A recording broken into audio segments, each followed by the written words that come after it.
Bismillahirrahmanirrahim. Assalamu alaikum dear students. I am Sir Fayaz and today we are going to solve review exercise 9 question number 5.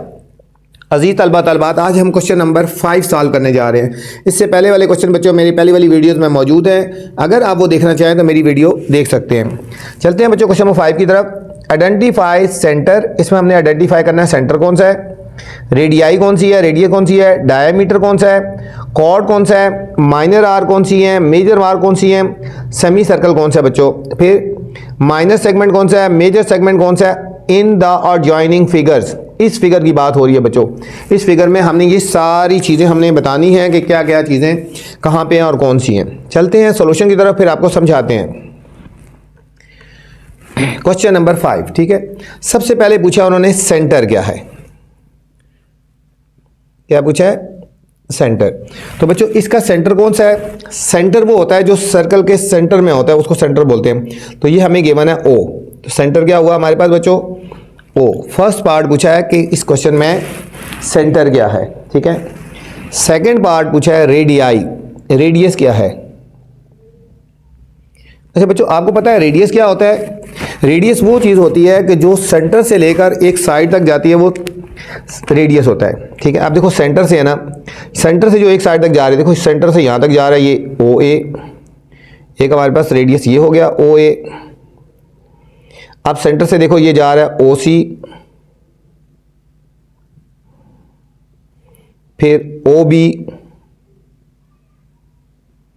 और O D, ये हमारे radii हो गए बच्चों, ठीक है। ये हमारे रेडियाई हो गए। रेडियस क्या होता है, जो सेंटर से लेकर एक सर्कल के एक पॉइंट तक जाता है, ठीक है। सेंटर से लेकर सर्कल के एक पॉइंट तक जा रहा है, ये जा रहा है, ये जा रहा है, ये हमारे सारे रेडियस हो गए बच्चों। नेक्स्ट है डायामीटर।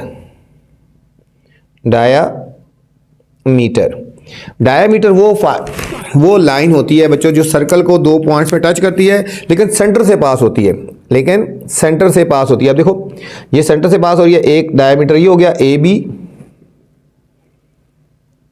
और एक लाइन ये जा रही है सेंटर से पास हो रही है सी डी, ये हमारे पास डायमीटर हो गया। नेक्स्ट हमने फाइंड करना कॉर्ड। कॉर्ड वो होता है बच्चों जो सर्कल के दो पॉइंट्स को टच करती है, लेकिन सेंटर से पास नहीं होती। जो सेंटर से पास होती है वो तो डायमीटर होती है ना। अब देखो यहाँ पे सर्कल को दो पॉइंट्स को टच कर रही है, लेकिन सेंटर से पास नहीं हो रही, तो हमारे पास कॉर्ड हो गया सी और बी, ठीक है। सी बी हमारे पास हो गया। इसके बाद हमने देखना है माइनर आर्क। इसमें माइनर आर्क कौन सी है, ठीक है बच्चों। माइनर आर्क देखो ये वाली, यहां से लेकर यहां तक, ये सारी माइनर आर्क है। यहां से लेकर यहां तक जो है ना दो पॉइंट तक माइनर आर्क। एक हो गया ए सी, फिर यहां से आते जाओ सी बी, फिर यहां से लेकर बच्चों यहां तक ये माइनर आर्क होगी, ठीक है, ये वाली बी डी, और फिर यहां से लेकर यहां तक ये माइनर आर्क होगी डी ए। ये हमारी सारी माइनर आर्क होगी, ये हमारे पास माइनर आर्क होगी बच्चों।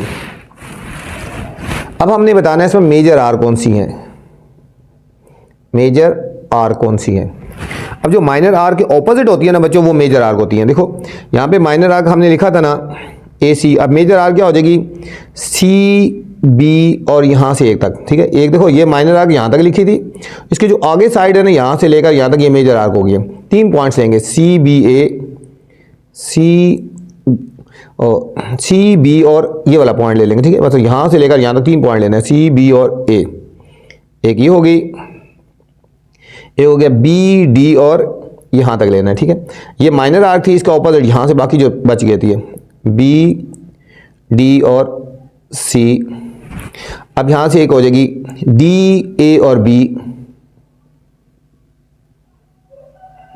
फिर ए सी और डी, ए सी और डी हो गए, ठीक है।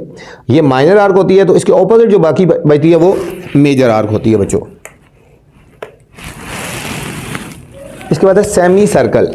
सेमी का मतलब है हाफ सर्कल, सेमी सर्कल। अब सेमी सर्कल कौन सा बनता है, एक सेमी सर्कल ये बनता है, देखो यहां से लेकर यहां तक ए सी बी बन रहा है, देखो यहाँ से लेकर यहाँ तक सेमी सर्कल बन रहा है, एक यहाँ से यहाँ तक बन रहा है सी बी डी, एक यहाँ से बन रहा है बी डी ए, एक ये बन रहा है डी ए सी। ये 4 सेमी सर्कल बने हैं। देखो देखो इस लाइन से ऊपर एक लाइन से नीचे एक दाएं और एक बाएं, ये हमारे पास 4 सेमी सर्कल बन गए। फिर इसके बाद पूछा जी माइनर सेगमेंट कौन सा बच्चों, minor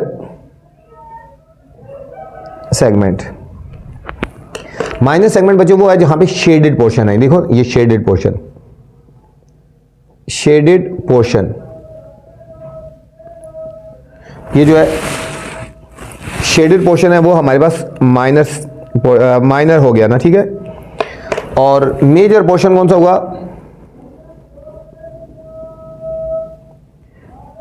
major segment, sorry major segment हमने देखना है। मेजर सेगमेंट बच्चों वो होता है कि जो अनशेडेड, ये बाकी सारा जो पोर्शन है ये मेजर सेगमेंट है। ये लिखेंगे अनशेडेड पोर्शन, जो अनशेडेड पोर्शन है ये हमारे पास मेजर सेगमेंट हो गया बच्चों। ये था हमारा क्वेश्चन नंबर 5 था बच्चों। क्वेश्चन नंबर 6 है बच्चों, ये हमें एक शेप गिवन है, ठीक है, रोम्बस की शेप गिवन है। इसमें हमने बच्चों वैल्यू फाइंड करनी है y की और x की। इसमें हमने क्या फाइंड करना है, इसमें हमने फाइंड करना है x की वैल्यू फाइंड करनी है और हमने y की वैल्यू फाइंड करनी है बच्चों, ठीक है। ये x ये है और y ये है, ठीक है। आपको पता है रोम्बस में जो ऑपोजिट एंगल होते हैं वो इक्वल होते हैं बच्चों। ये देखो एंगल D और एंगल ये पूरा जो है एंगल B इक्वल होगा। सॉल्यूशन में चलते हैं, ठीक है। वी नो दैट, ठीक है, ये आपको समझाने के लिए लिख रहा हूं कि ऑपोजिट एंगल D इक्वल होगा एंगल B के इन रोम्बस में, ठीक है। अब ये बच्चों पूरा एंगल 64 है ना, ठीक है, और ये हमें हाफ गिवन है। ये कितना गिवन है, हाफ गिवन है, ठीक है। मतलब एंगल B पूरा 64 है तो x जो है उसका हाफ है, तो हमारे पास जो x आ जाएगा हमारा 64 का हाफ है, तो 64/2, तो x is equal to 32 degree आ जाएगा, ठीक है बच्चों। अब देखो ये पूरे का पूरा 64 है। अब देखो 64 है मतलब ये भी 32 हो गया और ये भी कितना हो गया, 32 हो गया, दोनों मिला के 64 हो गया, ठीक है। ये हाफ होता है ना एंगल 32।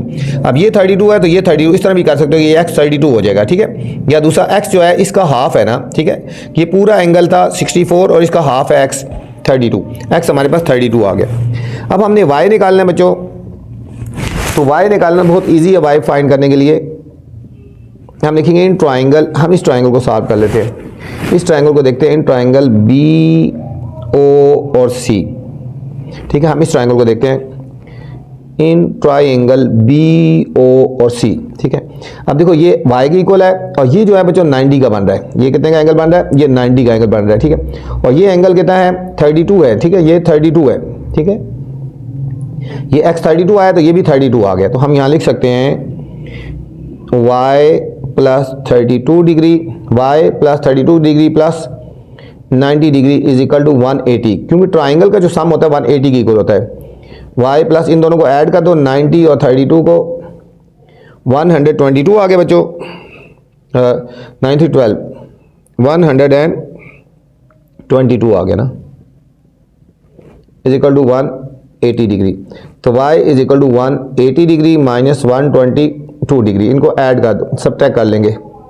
यहाँ से कैरी लेंगे 10 में से 2 के 8, यहाँ रह गए 7 में से 2 के 5, तो y आ गया हमारे पास 58 डिग्री बच्चों। ये हमारे पास फाइनल आंसर आ गया, y की वैल्यू भी आ गई और हमारे पास x की वैल्यू आ गई। ये थी बच्चों हमारे पास रिव्यू एक्सरसाइज 9। उम्मीद आपको समझ आई होगी। अब आपसे गुजारिश है बच्चों, चैनल को अपने लाइक करना है, सब्सक्राइब करना है और दोस्तों के साथ शेयर भी करना है, ताकि जो नई वीडियो बनाऊँ बर वक्त आप तक पहुँचे। अपना ख्याल रखना बच्चों, अल्लाह हाफिज़।